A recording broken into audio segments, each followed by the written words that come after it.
heck, I found the remedy for the enemy. Busted the nigga like shooting at the enemies because they ain't really no friend to me. Quincy heard that and said, that shit sounds like bebop, my era. I like that shit. That's hard. He signed me, dude. He signed you. On Mitch Bade. That's crazy. Mitch Bade was some ghetto shit. Yeah, we on Boss Talk 101. Yeah, we gonna talk. Okay, you knew Quincy Jones. He just passed here recently, and that was the start of your career a lot of times. So let's talk about just how that whole thing took off. I'm taking you all the way back now. Yeah, man. Before Quincy Jones deal in '93, I got signed with Jimmy Jam and Terry Lewis. Jimmy Jam and Terry Lewis was first. Yeah. But I just thought about him because he passed away. But yeah. You know what I'm saying? Rest his soul. We call him Pops. You know what I'm saying? Yeah. I work with his son, QD3. Okay. QD3 did beats for me. He did beats for me, Ice Cube, Tupac, Dub C. You know what I'm saying? So that's how I got on the song with Tupac, with Thugs Get Lonely Too, through QD3. Wow. And You know that's what I think Don Juan was talking about that a little bit too. Yeah. That's hard, man. Y'all came up, man. But Quincy Jones, he heard Mitch Bade. What up, Mitch? Is it an everyday thing for you to act just like a bitch? How does it feel to have a nigga that will kill you for the foul shit you pitch? Number one, bitch, the bitch with a heck. I found the remedy for the enemy. Busted the nigga like shooting at the enemies because they ain't really no friend to me.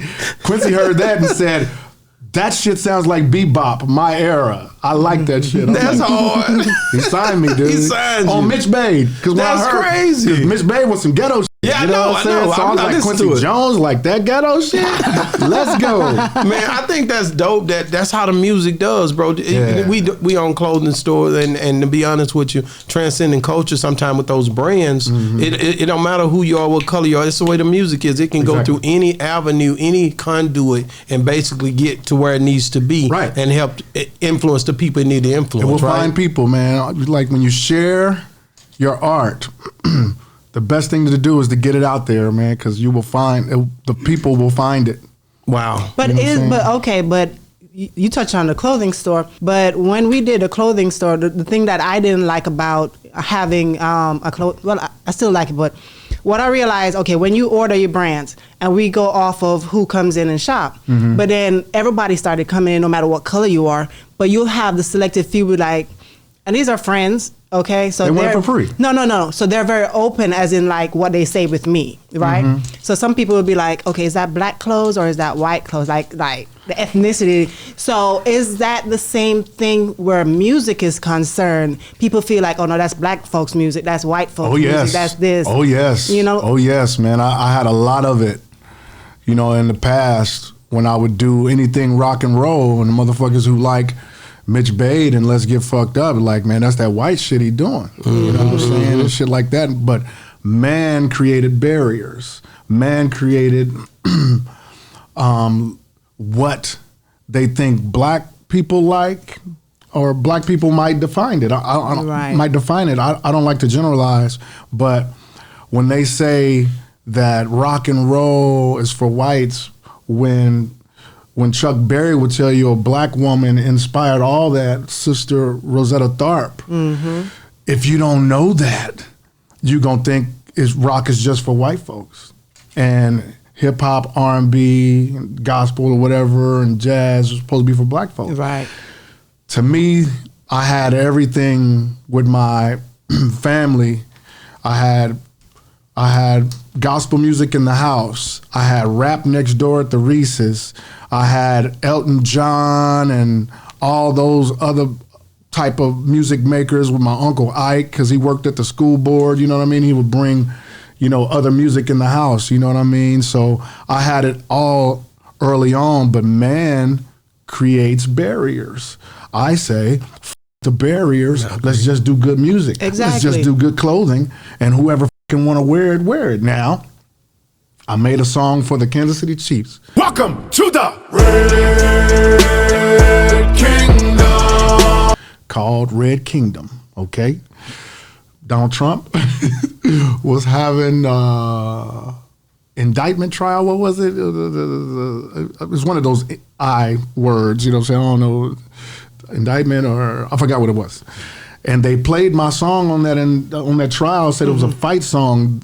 I made that song for the Chiefs, but people on the Republican side took it over and said this hook, Red Kingdom, is for our side. So what I learned is that once you share art, people buy it, they get it, and they interpret it in whatever way they want. You know what I'm saying? So when my kids called me like, Daddy, you gotta say that you don't agree with that. And I was like, no, I don't. Right.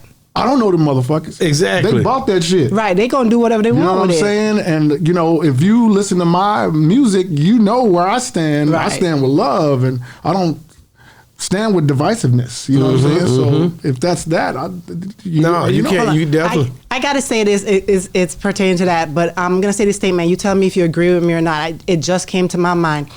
Is it that it's Americans who caused that division, whereas music and clothing and stuff is concerned? Because when I think about what genre of music that don't have that problem, I think about reggae, because reggae, nobody look at it as a black folks, genre or a white people genre. So Bob Marley was mixed. Right. So is it an American thing? I would say yes, because when you go overseas to the UK and everybody, we were just talking about it earlier, me and Sean on the way here, how R&B music is revered over there. And if you watch in Colors Studio, you see all these different shades of people doing R&B and blues. And I'm like, whoa.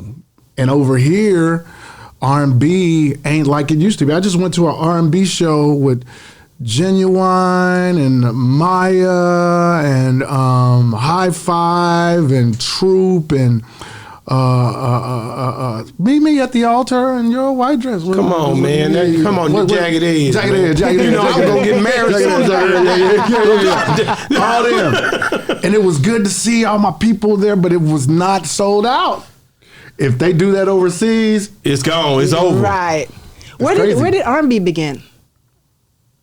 Here we go. Everything began in Africa. They say life began in Africa. So, okay, because a lot of people was like, "Oh, R&B started here in the United States." You know that Mississippi and blues and all that. Slavery. Everything started in Africa. Oh, see, a lot of life started in Africa. I agree with that part, but that's a loaded statement you're doing right there. You know damn well we got a little bit over here and did some stuff a little different because of the way we were driven. Let me tell you, The slavery was pulled out of these folks, man. But everything we've done, I don't know if you believe this, but it's been regurgitated. You know what I'm saying? Yeah. Nothing new under the sun. Exactly. I got you. All around the world, same song. You know what I'm saying? Shit, the signifying monkey. Oh, that's Rudy Ray Moore. Before him, I'm talking about in Africa. Oh, the real signifying monkey. He told you, way down in the jungle deep. The signifying monkey stepped on a bad motherfucker named Dolomite's feet or something like that. Way down in the jungle. But he's telling you the signifying monkey was way down in the jungle in Africa, my nigga. Yeah, I know. So it was the dozens, which they call it ciphers. You know what I'm saying? All this hip hop shit. Yeah. Everything started in Africa. Sorry and shit.